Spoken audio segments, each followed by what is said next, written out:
ባለፈው ሳምንት የጸሎት ተሐድሶ በሚል የእግዚአብሔርን ቃል በተለይ የግል የጸሎት ህይወታችን ላይ ያተኮረ ነገር ስንካፈል ነበር። ከሉቃስ ወንጌል ምዕራፍ 1 ላይ መነሻችንን አድርገን ጌታ ኢየሱስ ክርስቶስ የሰጠን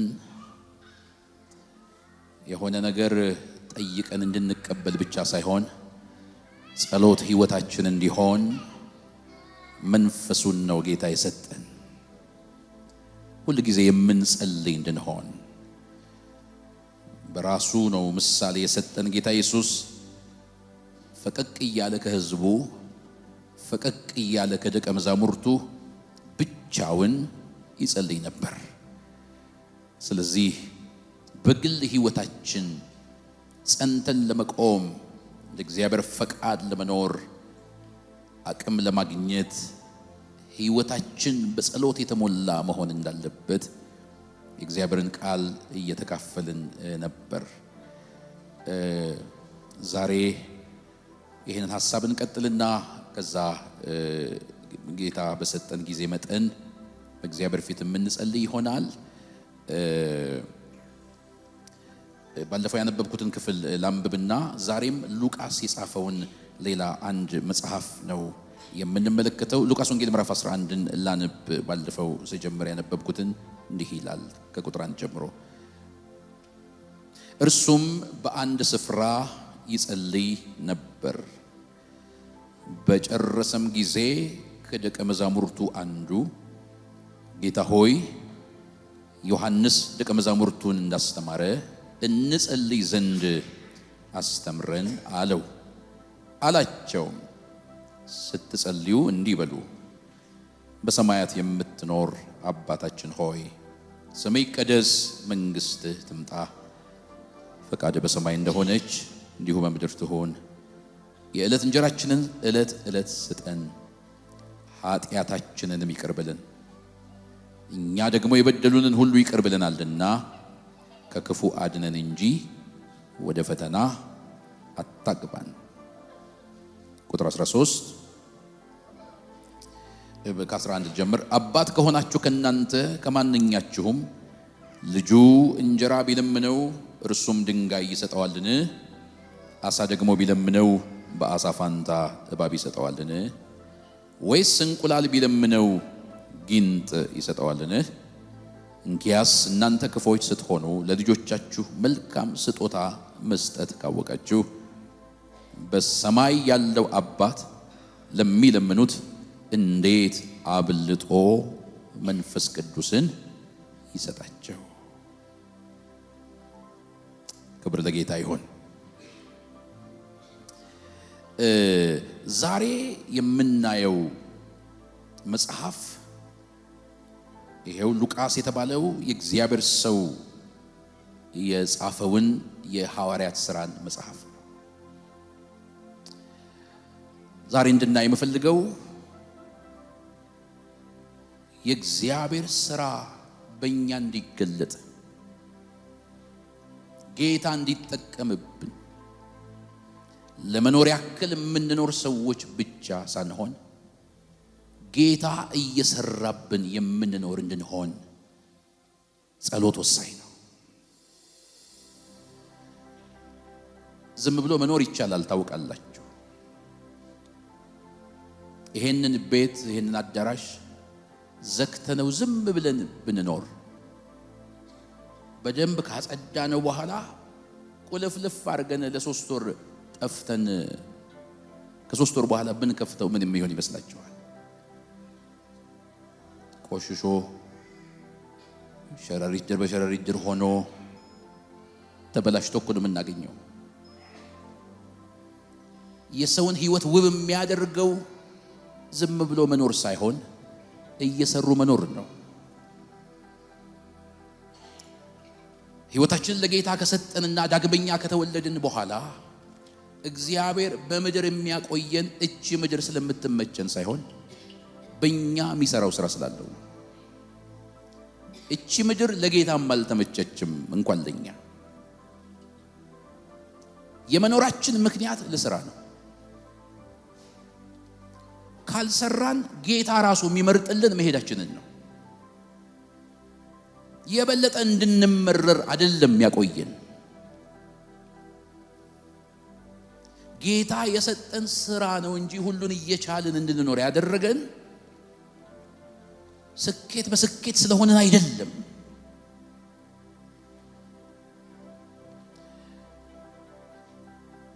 ብዙ ጊዜ ልጠይቃችሁ አንድ ጥያቄ። ዝም ብላችሁ ለሁለት ሳምንት ያክል ያለ ማቋረጥ ብትተኙ ጌታ እረፍት ሰጥቶኛል ሃሌሉያ ብላችሁ የበላችሁ እየጠጣችሁ ዝም ብላችሁ ብትተኙ ትደቃላችሁ ወይስ ትበረታላችሁ? እያረፋችሁ አይደል? ለምን እንደምትደቁት? ሰውነታችንን የሚያበረታው እንቅስቃሴ ነው። በዚህ ዘመን የማይሰራ ሰው በጣም ብዙ ነው። ዝም ብሎ ወደ እግዚአብሔር ቤት የሚመጣ የሚሄድ አሜን አሜን ብሎ ብቻ የሚሄድ ዛሬ ለሥራ የሚቀሰቅስ የጌታ መንፈስ ያገኘናል። በዚህ መንፈስ ነው ዛሬ የምንነጋገረው። አጭር ጸሎት እናድርግ ጌታ እንዲያስተምረን።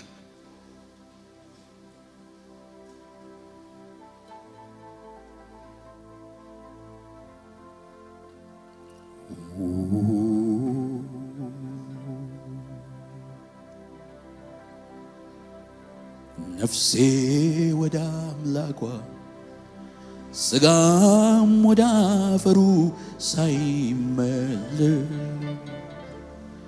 ቶሎ ቶሎ ብዬ ስራዬን ልጨርስ። ነፍሴ ወደ አምላኳ ስጋም ወደ አፈሩ ሳይመለስ ሌት ተቀን ልትጋና ስራዬን ልጨርስ። ሲተጉ የሚያገኛቸው ሲመጣ ጌታቸው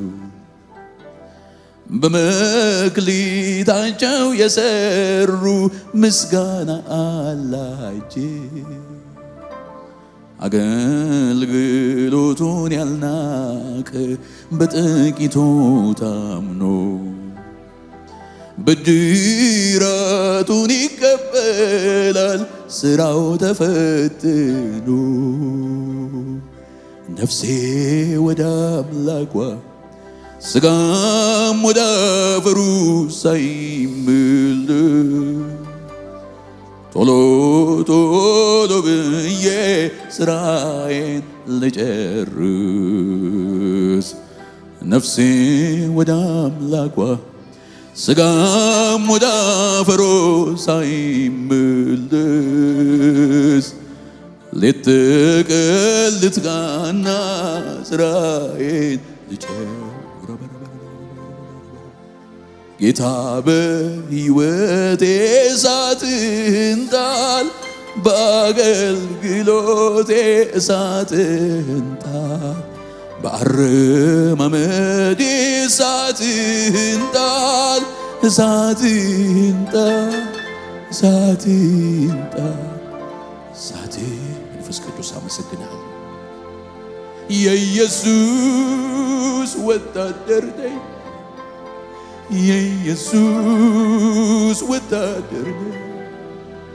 እዋጋለሁ አልሸነፍም፣ ለሰይጣን እጄን አልሰጥም።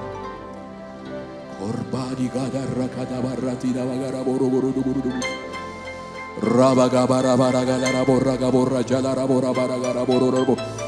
ለሥራ ነው እግዚአብሔር ያስቀመጠን፣ ለሥራ ነው በዚህ ያኖረን። ኢየሱስ ክርስቶስ ትላንትና ዛሬ እስከ ለዘላለምም ያው ነው። ያልተለመደ ሥራ በሕይወታችን ላይ ይሆናል።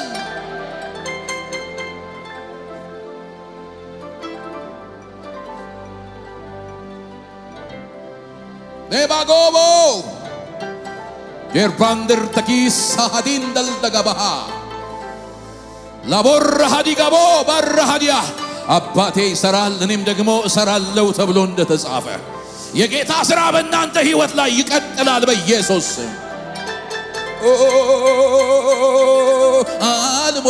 አልሞትም በሕይወት እኖራለሁ የኢየሱስን ሥራ ገና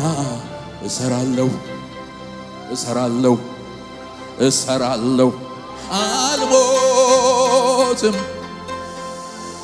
አይ ባርታ ካቦራ ከባድ መንፈስ የሚያገኛቸው ሰዎች አሉ። እግሮቻቸው የሚፈቱላቸው ሰዎች አሉ በዚህ ማለዳ። ሃሌሉያ! የተቋረጠው ነገር የሚቀጥልላቸው ሰዎች አሉ።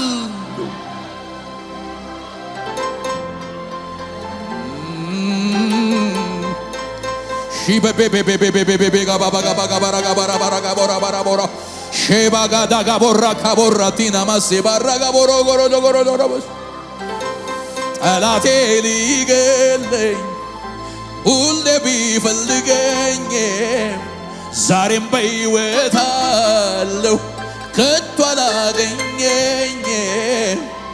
በቀረልኝ ዘመን ወዴት ያገኘኛል? ገና እንደምኖር ጌታ ተናግሮኛል። በቀረልኝ ዘመን ወዴት ያገኘኛል? እንደማገለግል ቃሉ ተናግሮኛል። አልሞትም በሕይወት የታለ እልልታው ለዚህ ጌታ የኢየሱስን ሥራ ገና እሰራለሁ። አልሞትም በሕይወት እኖራለሁ የጌታዬን ዝና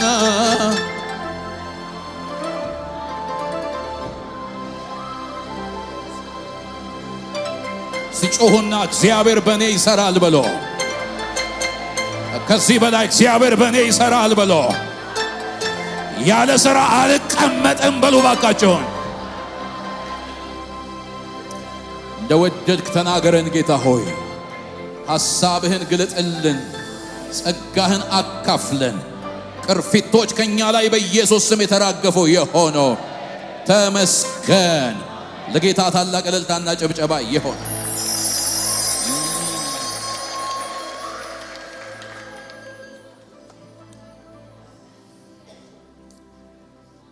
መጽሐፉ የሐዋርያት ሥራ ነው የሚለው።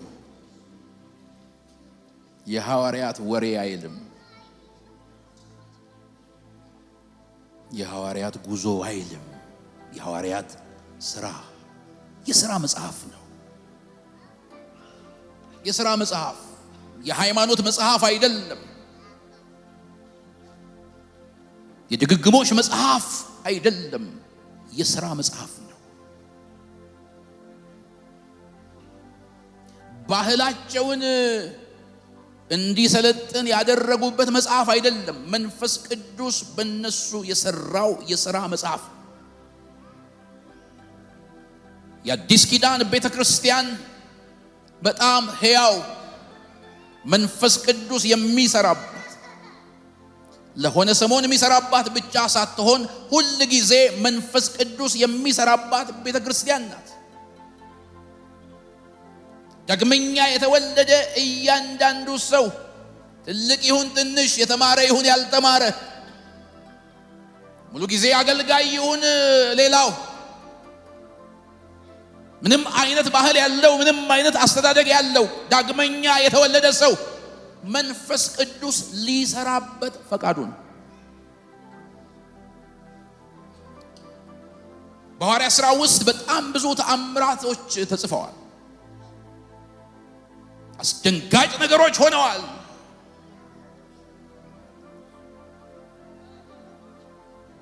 ብዙ ፈውሶች ተከናውነዋል።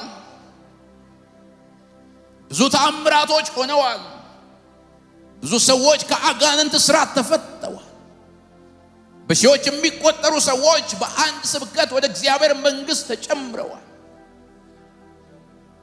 በሌላም መልኩ አስደንጋጭ የሆኑ ነገሮች ሰዎች እስኪሞቱ ድረስ የእግዚአብሔርን ፍርድ ተገልጧል።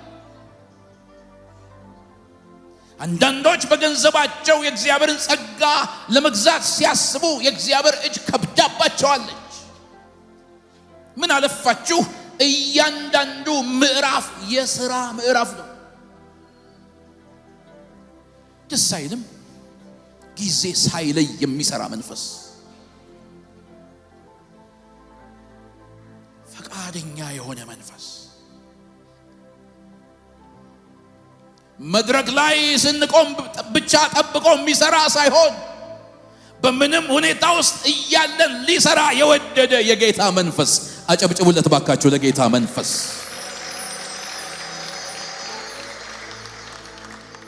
እኛ ነን የከለከልነው እንጂ በእኛ ሁኔታ ራሱን ለመግለጥ መንፈስ ቅዱስ ራሱን ሰጥቶናል።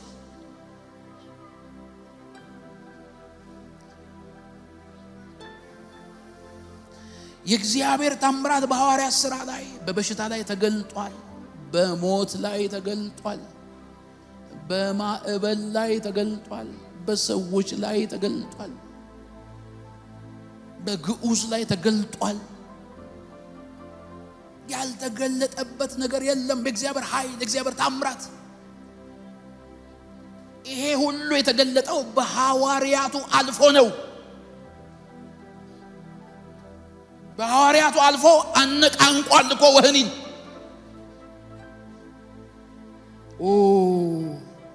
ጌታ እንዲሰራበት የሚናፍቅ ሰው የለም። ምንም እንኳን ማንሸነግልም እኮ ድርቅ ብለናል። ታውቃላችሁ፣ በጣም ደርቀናል። በጣም እንደተዘጋ ቤት ሆነናል። 2 ሳምንት ተኝቶ እንደከረመ ሰው ሆነናል። ድቅቅ ብለናል፣ ተሳስረናል። ይሄ እያንዳንዱ ነገር፣ እያንዳንዱ ታምራት፣ እያንዳንዱ ክብር የሆነው በጸሎት ነው። በጸሎት ነው። ዝም ብዬ አንዳንድ ክፍሎች እያነሳሁ ልንገራችሁ። ጸሎት ላይ ነው የምናተኩረው ዛሬ። ሐዋርያቱ ውሳኔ ለመወሰን ሲፈልጉ፣ ይሁዳ በገዛ ፈቃዱ ትቷት በሄደው ቦታ ሌላ ሰው ለመተካት መወሰን ሲፈልጉ ቀርበው ጸለዩ እንጂ ዝም ብዬ ሳሰላስለው ማቲያስ ይሻላል መሰለኝ እንዲያው ስገምተው ብሎ አይደለም።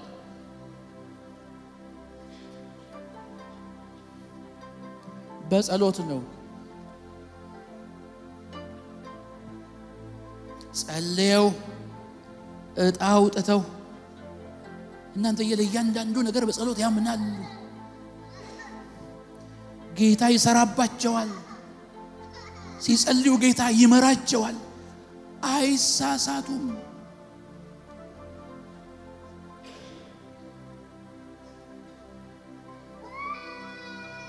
እጆቻችሁን አንሱ ባካችሁ። ጌታ በሕይወቴ እሳት የጸሎት መዝሙር ነው።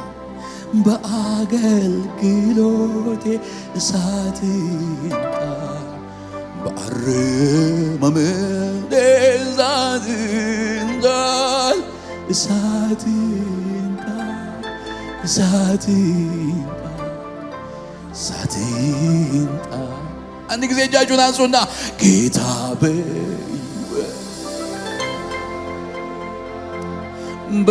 በአገልግሎቴ በአረማመዴ ጩባራጋ ቦራ ጋጋ ቦራ ጋባራ ጋራ ባጋራ ባጋራ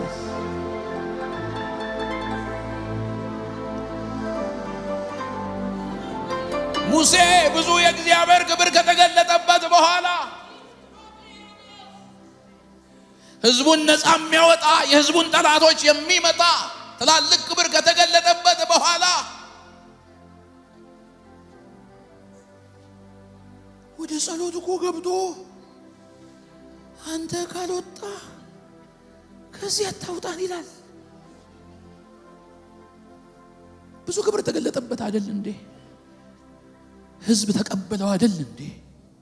ዝነኛ ሆነ አይደል እንዴ? ምን ይሰራለታል? ከዚህ በኋላ ቢያስነጥስ ራሱ አሜን አይሉትም እንዴ? በተግባር ተረጋግጧል እኮ በሙሴ ሕይወት የሚያልፈው እግዚአብሔር ክብር። ጸሎት ምን ይሰራለታል? በእያንዳንዱ ቀን ፈልግሃለሁ፣ በእያንዳንዱ እርምጃ ይፈልግሃለሁ። አንተ ካልወጣ ከዚህ አታውጣ። እባካችሁ ይህን መዝሙር እንጸልየው። ጌታ በሕይወቴ እሳት ይምጣ፣ በአገልግሎት እሳት ይምጣ፣ በአረማመድ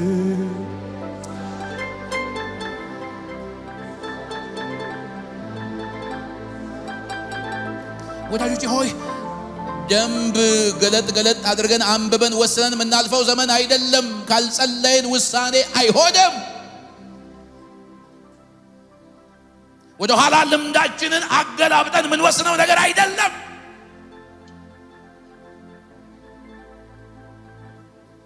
ምን ላድርግ ይባላል እና ይጸልዩ ነበር። ሐዋርያት ሥራ ምዕራፍ 1 ላይ በመንፈስ ቅዱስ ለመሞላት በሐዋርያት ሥራ ምዕራፍ 2 ላይ ተሰብስበው እየጾሙ እየጸለዩ ነበር። በጸሎት እኮ ነው የሆነው። ወንጌል ለመስበክ ድፍረት እንዲያገኙ ሐዋርያት ሥራ ምዕራፍ 4 ላይ ይጸልዩ ነበር። ወደ ዛቻቸው ተመልከት። እኛ ቃልን መስበክ እንፈልጋለን፣ የነሱን ዛቻ ፈራን። አቅም ስጠን እባክህ እንቀጥል ወንጌሉን ብለው ይጸልዩ ነበር። ሰዓት እየለዩ የጸሎት ልምምድ ነበራቸው። ሐዋርያት ሥራ ምዕራፍ 2 ላይ ሱንታ ያላችሁ መደበኛ የጸሎት ሕይወት ነበራቸው፣ እየተሰበሰቡ የሚጸልዩበት። እስጢፋኖስ እየተወገረ ይጸልይ ነበር ምዕራፍ 7 ላይ።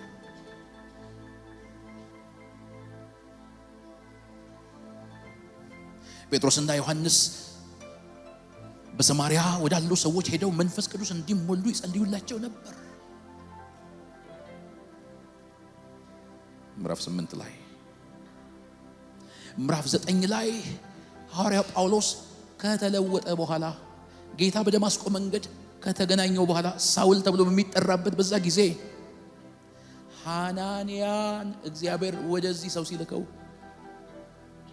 ሳውል የሚባል ሰው እየጸለየ አለ። ገና ከመለወጡ ገና ጌታን ከማየቱ ወደ ጸሎት ነው የገባው። ለምን? ሲጸልዩ ነው ቢያውቃቸው የቀደሙትን። ገና ሲገናኘው ገና ሲለወጥ ወደ ቸርች ፖለቲካ አይደለም የገባው። ገና ዳን የምንለው ቲክቶክ ላይ ቀርቦ ፖለቲካውን እንደሚያወራ እንደ ዘንድሮ ዘመን አይደለም።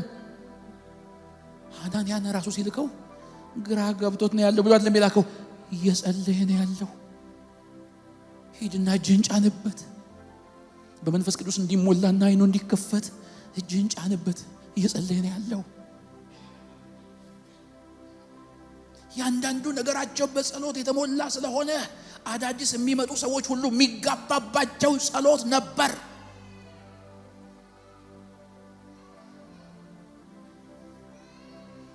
ምዕራፍ 10 ላይ ገና ጌታን ያላገኘው ቆርኔሌዎስ ይጸልይ ነበር።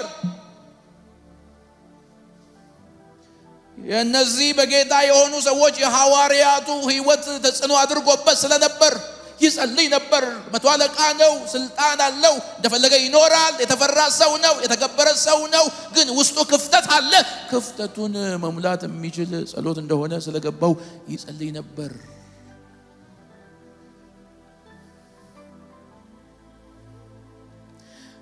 እሱ ቤት ሆኖ እየጸለየ በቁርበት ፋቂው በስምዖን ቤት ደግሞ ጴጥሮስ ተቀምጦ ይጸልይ ነበር።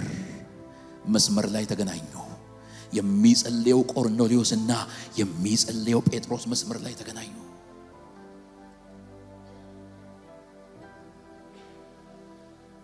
ያለ ጸሎት ስራ የለም። እግዚአብሔር በጣም ብዙ ነገሬን የቀየረው ዩኒቨርሲቲ ተማሪ ሆኜ ነው። ያመለካከት ለውጥ የመጣው ህይወቴ የተቀየረው ጌታ ለህይወቴ ዘመን የሚሆኑ ብዙ ሚስጥሮችን የነገረኝ ከቤተሰብና ከቸርቼ ርቄ ዩኒቨርሲቲ በነበርኩበት ጊዜ ነው። ለብቻው ታግሎ ያዕቆብ ካልባረከኝ አልለቅህም ብሎ እንደተነካ አይነት የኔ የመነኪያ ስፍራ ዩኒቨርሲቲ ውስጥ ጌታ ካለማመደኝና ካስጠነቀቀኝ ነገር አንዱ ጸሎት ነው። ያለ ጸሎት ህይወት እንዳይጠመኝ እንዳይመቸኝ አሳስቦ የነገረኝ ስለ ጸሎት ነው። ወዳጆቼ ሆይ ብዙ መናገር ታምራትን አያመጣም። ብዙ መናገር ስራ አይሆንም። ብዙ ማወቅ ብቻውን ስራ አይሆንም። እግዚአብሔር ኃይል በህይወታችን የሚገለጠው በጸሎት ነው።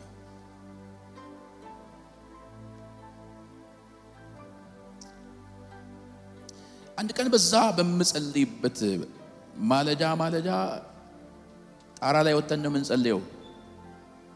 ጴጥሮስ በስምዖን ቤት ወደ ጣራ ወጣ ሊጸልይ እንደሚል እኔም ለካስ የጴጥሮስ ዘመድ ነኝ። ጣራ ላይ ነበርኛ የምንጸልየው እና ማለዳ 11 ሰዓት የወጣሁ ነው ወደ ጣራ መጸልየው የመማሪያ ክላስ ጣራ ላይ እና ምሽት ላይ በትምህርት ሰዓት እዛ ላቦራቶሪ ክላስም የመምህራንም ቢሮ ምናምን ስለሆነ በቀን ሰዓት ላይ ወደዛ መጸለይ አይቻልም። እና የሆነ ቀን ላይ ከቀኑ 9 ሰዓት አካባቢ እንደዚህ ከሰዓት በኋላ ጸሎት ራበኝ። ከመደበኛ ጸሎቴ ውጪ ጸሎት ራበኝ። ወደ ክላስሩም መሄድ አልችልም። የኛ ዶርሚተሪ ደግሞ ከሴቶች ዶርሚተሪ ጋር አንድ ላይ ነበር። ሴቶች ቁጥራቸው ጥቂት ስለነበር በቆርቆሮ ተጋርዶ ሁለት ክፍል ይዘዋል ሴቶች፣ ሌሎቹም በሙሉ ወንዶች ይዘናል። እና ወደ ጣራ ለመውጣት በሴቶች ዶርሚተሪ በኩል አድርጎ መሄድ ግድ ነበር። ወደ ክላስሩም መሄድ አልችልም። እዚሁ ዶርሚተሪ ላይ ለመጸለይ የምችለው እዛ ደግሞ ለመሄድ በሴቶች ዶርም በኩል ነው ማለፍ ያለብኝ። ጸሎት ብሎኛል። ሴቶች ዶርም አካባቢ መገኘት ደግሞ ያስባርራል። ምን ላርገው የመጣውን የጸሎት መንፈስ። ዶርም ውስጥ ለመጸለይ አይመችም፣ ብዙ አይነት ሰዎች ስላሉ። ሄድኩ። በቃ ቀስ ብዬ ድምፄን ሳላሰማ ኮቴም ሳይሰማ በሴቶች ዶርሚተሪ በኩል አድርጌ ጣራ ላይ ወጣው። ተንበርክኬ ድምፄ ምንም አይሰማም እጸልያለሁ በጌታ ፊት። እየጸለይኩ የሴቶች ዶርሚተሪ ውስጥ ያለች አንዲት ሴት በአጋንንት የተያዘች መንፈሱ ያስጨዋታል። እና መንፈሱ እንዲህ ይላል፣ ደሞ ሰፈሬ መጥቶ እዚህ ጣራ ላይ አፈንድዶ ያቃጥለኛል እንዴ አለ። ላፈንድድም ልገልበጥም ዋናው ማቃጠል ነዋል። ጸሎት እኮ ኃይል አለው እናንተዬ። እና ቀስ ብለው መተው ሹክክ ብለው መተው ያዩኛል። እኔ ጣራ ላይ ነኝ። ወደ ታች አያቸዋለሁ። እግሮች ያለው የሴት እግሮች እና ዝተው ሄዱ። ቆይ እናስይዘዋለን፣ እናስባረዋለን፣ ይሄ የማርያም ጠላት አሉ። አሁን እኔ የማርያም ጠላት ሆናለሁ? እንደው ማርያም በጣም ነው የምትወደኝ፣ ብዙ ቦታ ስማኛለች። ለማንም አላሳይም፣ ለባለቤቴ ካሳየዋት ይበቃል።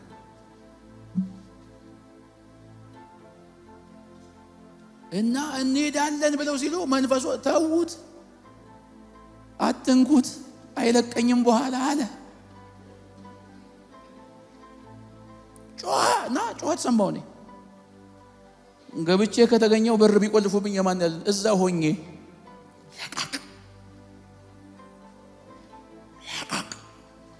አይሰማኝም እኮ።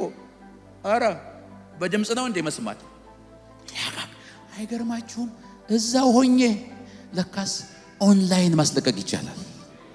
በብሉቱዝ ነው የሚባለው።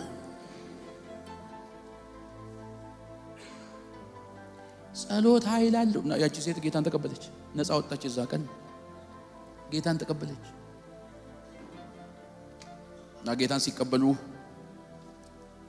ብዙ ጊዜ ትምህርት አስተምራለሁ። እየሄድን ነው ትምህርት የምናስተምራቸው፣ ምንም ቦታ ስለሌለን ወክ እያረግን ነው። በዛው ሙቀትም ስለሆነ ወክ እያረግን ነው የምናስተምራቸው። ደህንነት ትምህርት የምናማክራቸው ወክ እያረግን ነው። ምን ጸልይላቸው ራሱ ወክ እያረግን እና ከኔ ጋር ወክ እያረገች አይተዋት ይሄማ 7 አጋንንት አለበት አሉኝ። የኔ ወዳጆች ዛሬ ምን ወሰደብን? ዛሬ ማን የመከረን ወሬ ነው አሪፍ ብሎ ድምፅ አጥፍቶ መኖር፣ ዝም ብሎ በጌታ ፊት መደፋት ለምን አቃተን? አቅማችን ቀለለ፣ ስማችን ቀለለ፣ አገልግሎታችን ቀለለ፣ ኑሯችን ቀለለ። አንከብድም እኮ ዘንድሮ ብዙ እንበላለን ግን አንከብድም። የሆነ ነገር ሲሆን ማሰላሰል ነው ምን የሚቀናን። ቆይ እንዲህ ብለው እንዲህ ባረገው በዚህ መልኩ እንድባረግ እንዲህ ይሆናል እንደዚህ ይሆናል። አቤት ስትራቴጂ። ወደ ጸሎት እንመለስ። እግዚአብሔር ታላቅ ሥራ በእኛ ሕይወት ላይ አለው።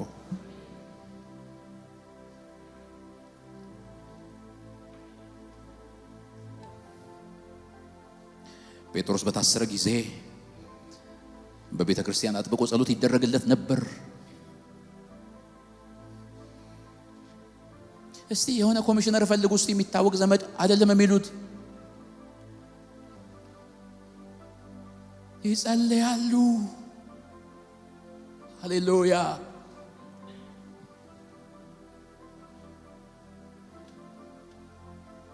እናንተዬ ሁሉ ምዕራፍ ጸሎት የሌለበት ምዕራፍ የለም። ለማጥናት ሞክሬ ነበር። ጸሎት የሌለበት ምዕራፍ የለም። ዶርቃ የምትባለዋን የሞተች ሴት ሊያስነሳ ሲል ቀድሞ ጸለየ ጴጥሮስ። ወዳጆቼ ሆይ ምንልበት ታምራት ሁሉ የሆነው በጸሎት ነው።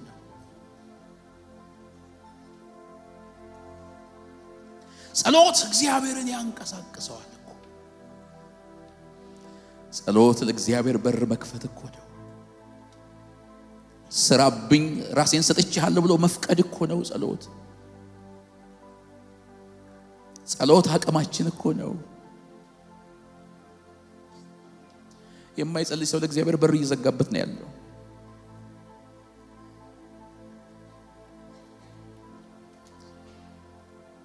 ወደ ፊልጵስዩስ ገብተው ሐዋርያው ጳውሎስ ሲጸልዩ ወንዝ ዳር ወርደው ሲጸልዩ እግዚአብሔር የሊዲያን ልብ ከፈተላት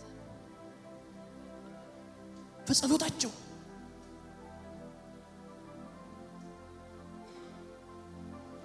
ከፈተላት። አንዳንድ ጊዜ ለአዳዲስ ነፍሳት ጥሪ ሳደርግ አንዳንድ ነገር አይና እጸልያለሁ።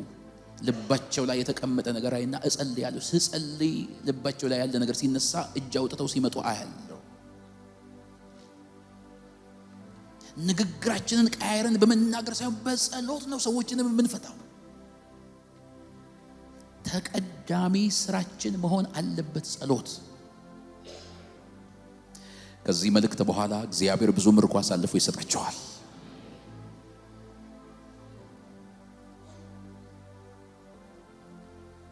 ጳውሎስና ሲላስ ሐዋርያ ሥራ ምዕራፍ 16 ላይ በወህኒ ቤት ገብተው ሲጸልዩ የወህኒው መሰረት ተናውጧል።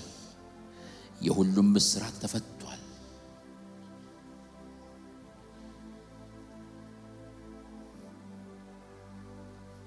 ጸሎትን የማንጠራበት አንድ ምዕራፍ አናገኝም።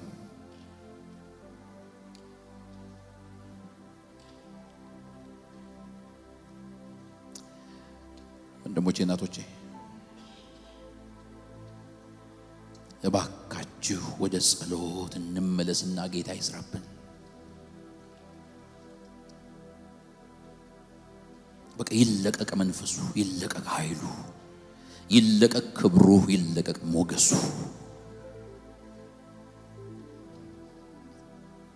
የቤተ ክርስቲያን ውበቷ ጸሎት ይሁን። አለበዚያ እንደዚሁ ነው የምንቀጥለው። እንዲሁ ነው ምንሮጠው። አዎ በጌታ ቤት ነን፣ ከጌታ ቤት አልወጣንም፣ ግን ያለ ስራ እንወጣለን እንገባለን። ተጽዕኖ ፈጣሪዎች አንሆንም። በንግግር እንደሆነ የሚበልጡን በደጅ አሉ። በማስመሰል የሚበልጡን በደጅ አሉ። በማሳመን የሚበልጡን በደጅ አሉ። ቃሌም ስብከቴም በሚያባብል በጥበብ ቃል አልነበረም፣ መንፈስንና ኃይልን በመግለጥ እንጂ ብሏል ሐዋርያው ጳውሎስ። የኔ ወዳጆች የእግዚአብሔር ኃይል በአገልግሎታችሁ ይገለጥ። የእግዚአብሔር ክብር በሕይወታችሁ ይገለጥ።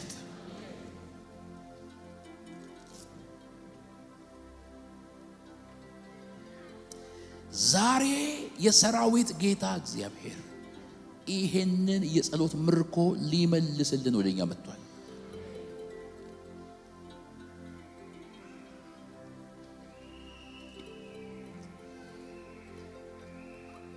የኔ አክስት አሳሳ የሚባል ከተማ ነው ያለችው። ለብዙ ዓመት በእግር ብረት ታስራ ነው የኖረችው እና አሁን ተፈታለች። ወደዛ ከተማ ለአገልግሎት ሄድኩ። ከ20 ዓመት በላይ ታስራ ነው የከረመችው። ወደዛ ከተማ ስገባ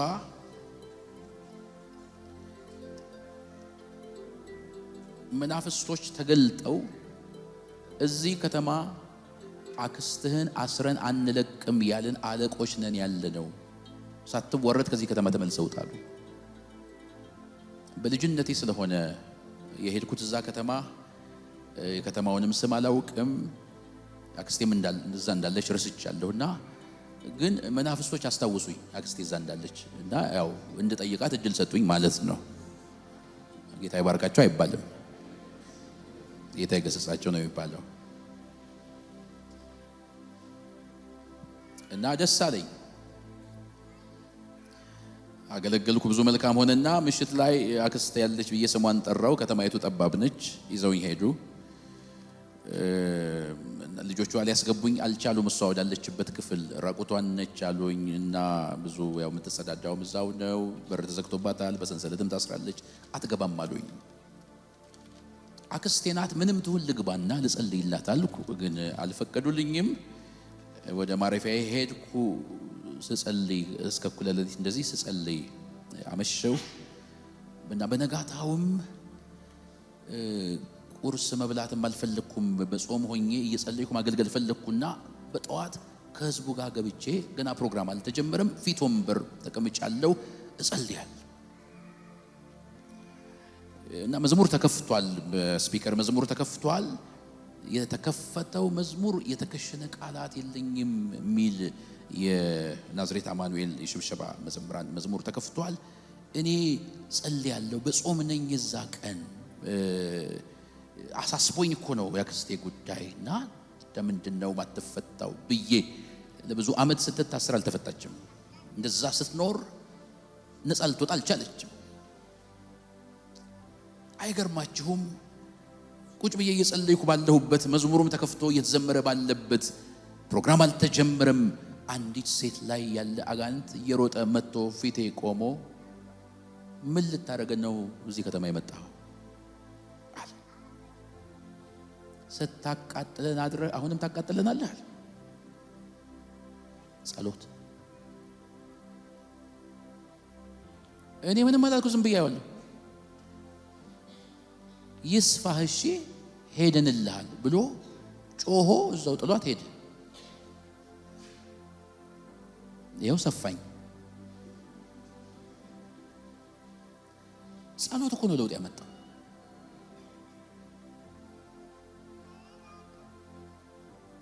ወዳጆቼ ሆይ ሞገስ የለንም ያለ ጸሎት።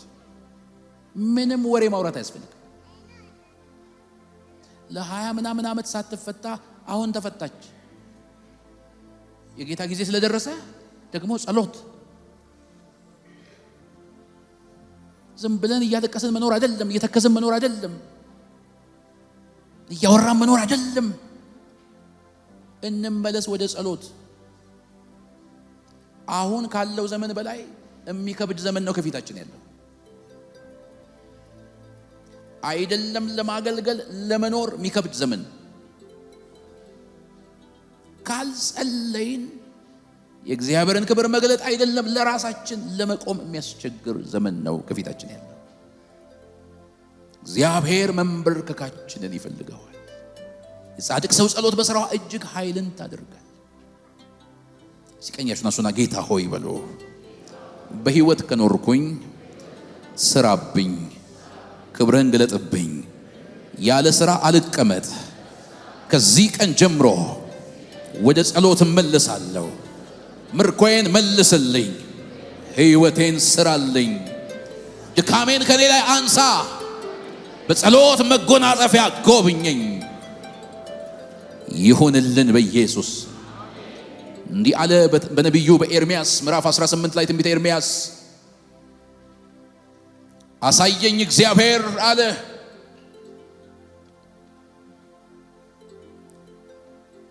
ሸክላ የሚሰራ ሸክላ ሰሪ አየው።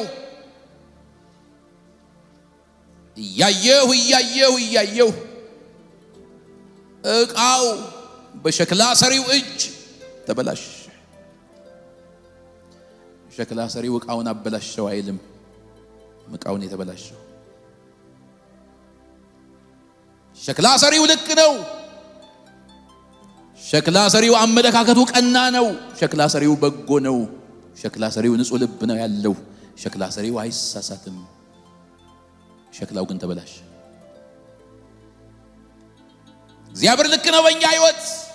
ቃሉን አጥፎ አያውቅም። ኪዳኑን አላጠፈም። በጸጋ ስጦታውና በመጥራቱ አልተጸጸተም። የተበላሸ ነው እኛ ነን። ስፍራ የለቀቅ ነው እኛ ነን። በራሳችን መንገድ መሄድ ያማረን እኛ ነን። የወደቅ ነው እኛ ነን። ተበላሸ። ደስ የሚለው ሸክላው የተበላሸው ሜዳ ላይ ሳይሆን በሸክላ ሰሪው እጅ ነው። ተበላሸ ብሎ አልጣለው። እድል ሊሰጠን ስለወደደ ነው እጁ ላይ ያቆየን። እድል ሊሰጠን ስለወደደ ነው በህይወት ያቆየን። ማራስ ሰዲቮር ረካዳ ለፋራ ዲያላስ ኦሮባር ካስትራንታናስታ እንዲህ ድምጽ ሰማው። ምህረቴ ፈጥናለች የሚል ድምጽ ሰማው። ይሄ ድምጽ የእግዚአብሔር ድምጽ ነው። ወዳጄ ወዳንተ የእግዚአብሔር ምህረት ፈጥናለች። ወዳንቺ የእግዚአብሔር ምህረት ፈጥናለች። የተበላሸውን ለማስተካከል የእግዚአብሔር ምህረት ፈጥናለች። ሃሌሉያ! እስቲ የእግዚአብሔር ምህረት በሉ ባካችሁን። ድገሙና የእግዚአብሔር ምህረት በሉ። ይሄ ጉባኤ በምህረቱ ተከቧል። ለዚህ ጉባኤ የእግዚአብሔር ምህረት ፈጥናለች። ሃሌሉያ!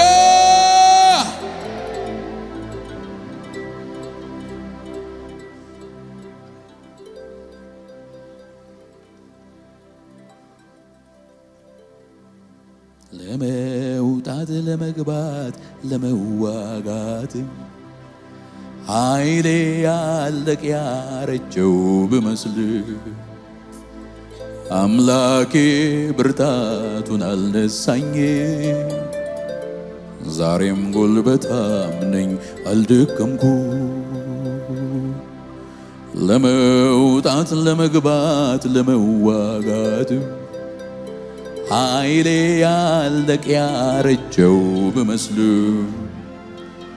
አምላኬ ብርታቱን አልነሳኝ።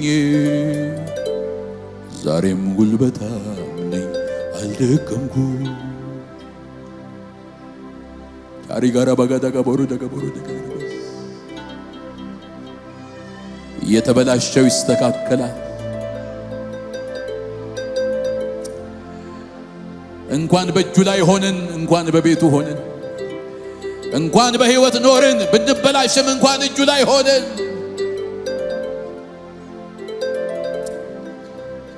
ለመውጣት ለመግባት ለመዋጋት ኃይሌ ያለቀ ያረጀው ብመስል አባቴ ብርታቱን አልነሳኝ። ዛሬም ጉልበታም ነኝ አልደከምኩ። አይረሳ አይጥልም ጌታ ለዘላለም። አይረሳም አይጥልም ጌታ ለዘላለም። ዛሬም ቢሆን ነገም እጠብቅሃለሁ እንደማትረሳ እኔ አምንሃለሁ። ዛሬም ቢሆን ነገም እጠብቅሃለሁ እንደማትረሳ እኔ አምንሃለሁ። አይረሳም አይጥልም ጌታ ቦርካም ፓርታካና ባሳ። አይረሳም አይጥልም። ኃይሉ በምን ይሆን ፈትኜው፣ በምን ይረታ ይሆን ነዝንዤው ብሎ ለማባበል ደሊላን ላከበት። ሳምሶን መቻወቅ ጉድጓድ ሲማስበት፣ ሆኖም በፍጻሜው ጌታ ደረሰለት። አንድ ጊዜ አስበኝ ብዬ መልካሚቱን እጅህን አስተውዬ እፎይ የምልበት ዘመን ደረሰና እኔም በጠላቴ ራስ ላይ ቆምኩኝና አከብርሃለሁ ዛሬም እንደገና እንደገና እንደገና።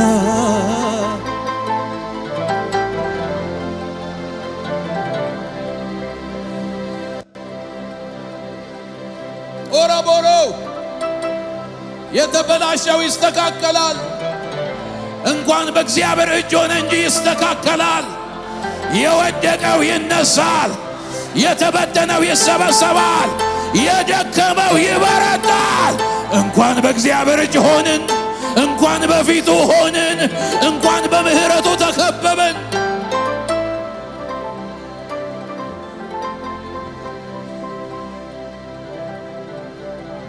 ቁስልህን ስወጋ ሳሳዝን፣ በትዕቢት እየሄድኩ ሳስቸግር፣ ፊትህ ሲጠቁርብኝ ስትቆጣ፣ ጅራፍ ልታነሳ ልትቀጣኝ፣ ወዲያው ደግሞ ተንበርክኬ አልቅሼ ጌታ ማረኝ ስል ተመልሼ፣ በዚያው ክፍታይ ልብ ጨርሶ እጅ ይዘረጋል ተመልሶ። የምሳሳልኝ የምትወድ ከማንም ይልቅ የምትቀርብ፣ የምትጠብቀኝ ጠዋት ማታ፣ ጠላቴን በስውር የምትመታ፣ የምትበቀልልኝ ደምበላሽ ራባካታ ካባራ ካቦራ ካታባራ ካቦራቲና ማጋሳ ቦራ ተበሪያ። የተበቀላችሁ ይመታል፣ ያፈረሰን ይመታል፣ ጉልበታችን የበላ ይመታል። አንበጣ ደጎቢያ ተምች ኩብኩባ የበላባችሁን ዘመን መልሳለሁ።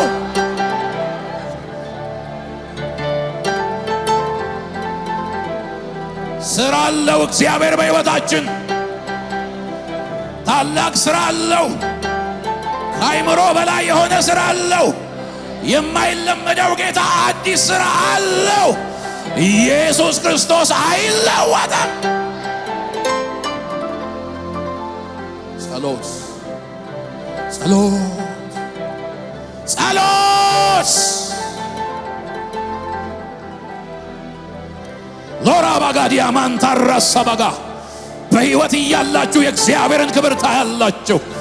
ናገራለሁ በጌታ በኢየሱስ ስም የአምላካችሁን ክብር ታያላችሁ። ሰማይ በእናንተ ላይ ይከፈታል። አዲስ ነገር ይሆናል።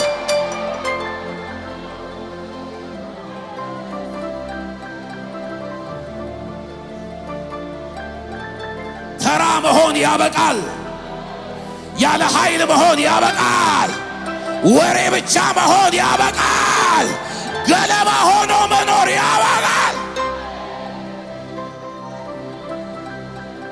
በአንድ ቀን በአንድ ሌሊት ቅል ማብቀል የቻለ ጌታ፣ ቅሊቱ ትልቅ እንድትሆን ማድረግ የቻለ ጌታ፣ ቅሊቱ ጥላ መሆን እንድትችል ያደረገ ጌታ በአንድ ጀንበር ያንተን ታሪክ መቀየር ይችላል። ያንቺን ሕይወት መቀየር ይችላል። ምርኮሽን መመለስ ይችላል። ጠላቶችሽን መበቀል ይችላል።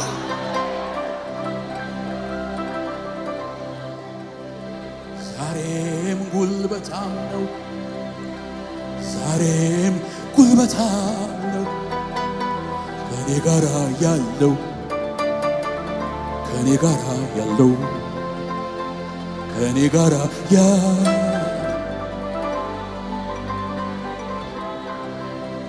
ኦሮቦዳ ቦጃ ባዲያላባ ጮሁና ኃይል አለ በሉ ባካችሁ።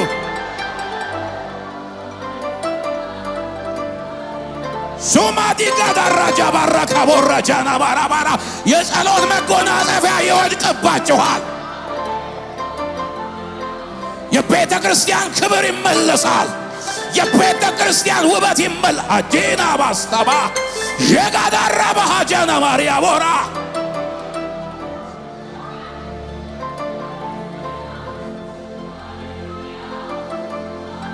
የሐዋርያ ሥራ ብቻ አይደለም ወዳጄ ሆይ፣ ያንተ ሥራ፣ ያንቺ ሥራ። ሃሌሉያ! በሕይወት ባላችሁበት ዘመን መንፈስ ቅዱስ ከእናንተ ጋር ይሠራል። በሕፃናት ይሠራል፣ በወጣቶች ይሠራል፣ በሽማግሌዎች ይሠራል፣ በእናቶች ይሠራል።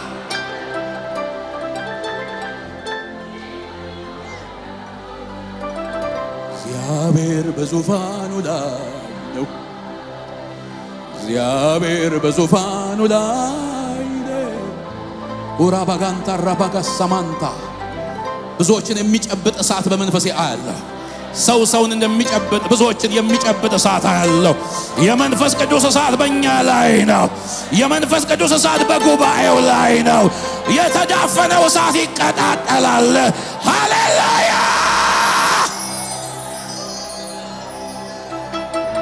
እኔ ተረታ አይደለሁም ይላል ጌታ። እኔ ተረታ አይደለሁም ይላል ጌታ።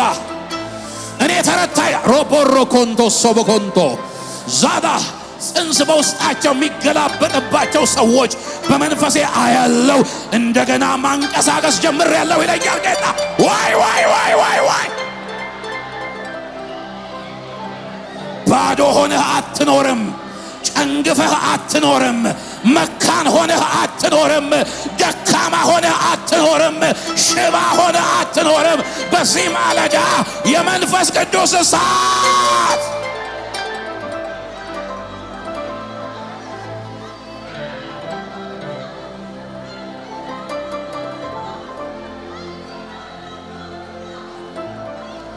የተበላሸው ይሰራል።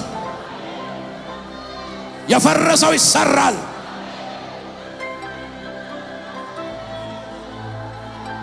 በእግዚአብሔር እጅ ሆኖ ተበላሽቶ የሚቀር ነገር የለም። ተሰብሮ የሚቀር ነገር የለም። ባዶ ሆኖ የሚቀር ነገር የለም። አየሁ ሰው እንደዚህ ዘንበል እንደሚል ከወገቡ ጎንበስ እንደሚል ዘንበል ያለ ብርሃን በዚህ ጉባኤ ፊት አየሁ። ዘንበል ያለ ብርሃን አየሁ። የእግዚአብሔር ብርሃን በእኛ ላይ ነው። የምህረቱ ብርሃን በእኛ ላይ ነው። የፈውሱ ብርሃን በእኛ ላይ ነው። የጸጋው ብርሃን በእኛ ላይ ነው። የኃይሉ ብርሃን በእኛ ላይ ነው።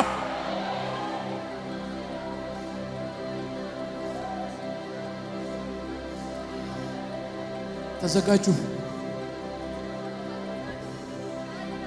ሸክላ በሰሪው እጅ እንዳለ እናንተም በእኔ እጅ አላችሁ። እንደወደድኩ አድርጌ መስራት እችላለሁ። ሌላ ዕቃ አድርጎ ሰራው እኮ ነው የሚለው። ተበላሽቶ ይቀራል ብሎ ጠላት ሲያወራ ሌላ ዕቃ አድርጎ ሰራው። በሌላ ክብር መነሳት ይሆንልሃል። በሌላ ሞቅ አቢራ ሰካባንታ ሎጎ ፊታቸው የሚቀየር ሰዎች እኔ በመንፈሴ አያለሁ። የዳባራ ካዳባራ ፊታቸው የሚቀየር በሌላ ክብር፣ በሌላ ኃይል፣ በሌላ እሳት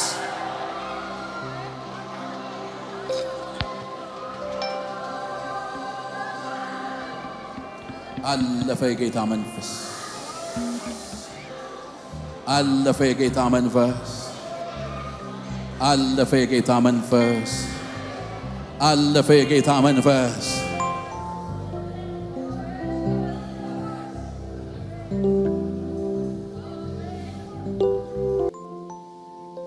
አንዳንዶች ሳታውቁት የእግዚአብሔር ክብር በሕይወታችሁ መገለጥ ይጀምራል። ባልተለማመዳችሁት መንገድ የሰራዊት ጌታ እግዚአብሔር ይገልጣችኋል። በግራ በቀኛችን ያለውን እጁን ይዘን ብድግ እናድርገውና ተያይዘን እንጸልይ ጥቂት ደቂቃዎች።